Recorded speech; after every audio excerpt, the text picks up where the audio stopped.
Hi, my name's Terry. I'm a PPC supporter in Western Canada, in British Columbia. And I just want to talk to you today about something that I've been thinking a lot about the last few days. I keep hearing from the Liberals and the Greens and the NDP and the Conservatives that, there's certain ideas that we just don't accept, that we don't agree with, there's been a lot of PPC supporters that have been deplatformed, because they might not hold a mainstream media view on something. So they're labeled a racist, or they're labeled a white supremacist, or they're labeled, a Nazi. And that's ridiculous. One thing I will admit that, we get accused of having white supremacists or whatever in our party. And, I think there's probably some people that are racially biased in our party.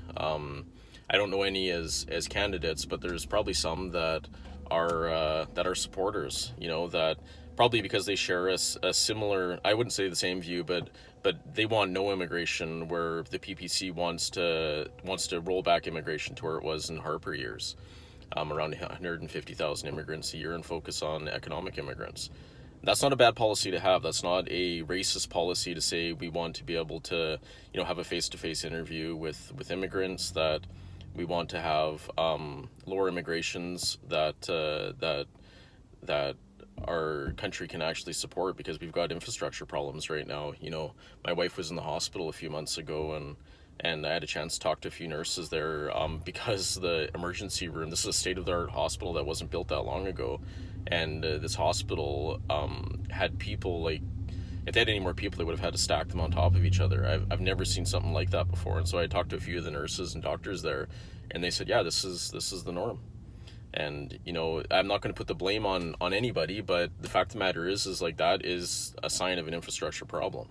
And so what the PPC is today saying is that we need to work on our infrastructure. We need to build our infrastructure to a point where we can support the amount of people that are coming here, because we want people to come to Canada. We love Canada, and we know that other people in the world love Canada and want to come here as well. But at the same time, we need to be able to have a face-to-face interview with people that are coming here.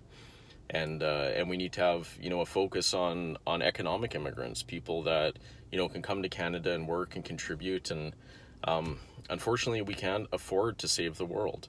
If we afford to save the world, it's going to come at the cost of Canada and the people that have, paid into our taxes their whole life, that have fought for a military, people that, have been a Canadian their whole life, and right now they're suffering, and we see that, and that's why we have some of the policies that we have.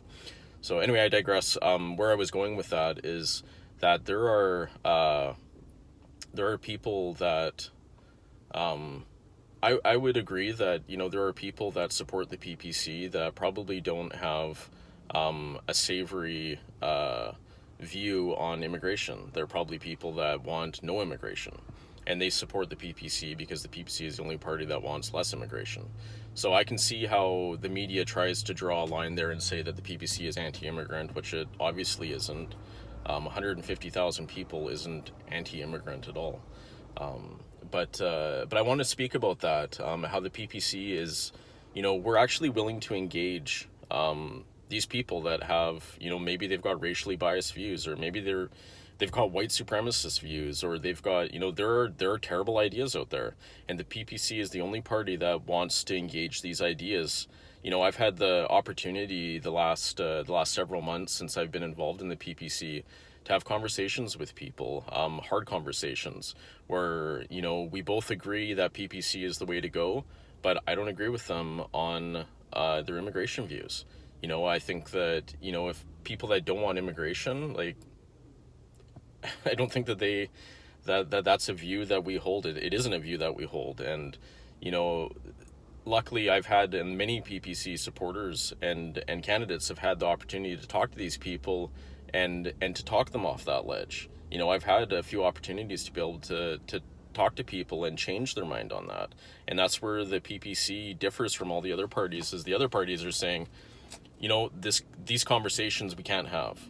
These people are they're Nazis, they're white supremacists, they're racist, they're, the absolute worst thing that we can label somebody, and we are going to deplatform them and we're not going to let them talk. The problem with that is that you end up radicalizing these people and you drive them underground, you make them more frustrated and more angry, and they end up, turning towards like things that they really shouldn't. It's the same thing that's happening on the left right now, where people are becoming more and more disenfranchised because they're getting radicalized by the media, and then you've got Antifa that's popping up, and it's ridiculous. We need to have a way forward. We need to find ways to unite Canadians, and that's through conversation. That is how we unite Canada, is through talking about the hard things. Same thing, Canada's a big family, and in my family we have disagreements all the time. But we talk about these problems and we work through them and we have those hard conversations. And as Canadians, that's what we need to be focusing on. All of our parties need to get off their high horses and start engaging in these conversations and have real and hard conversations, because, there's some truth on both sides, but we've got to be able to talk about it. If we're not going to talk about it, we're going to continue to radicalize people, and it's going to cause all sorts of issues. And, that's sad, because if that happens and that continues to happen, everybody loses. All of Canada loses. So that's what I want to talk about today is the PPC wants to have conversations. We want to be able to engage these bad ideas, talk about them, and show people a better way. And so anyway, those are my thoughts for today. Thanks so much.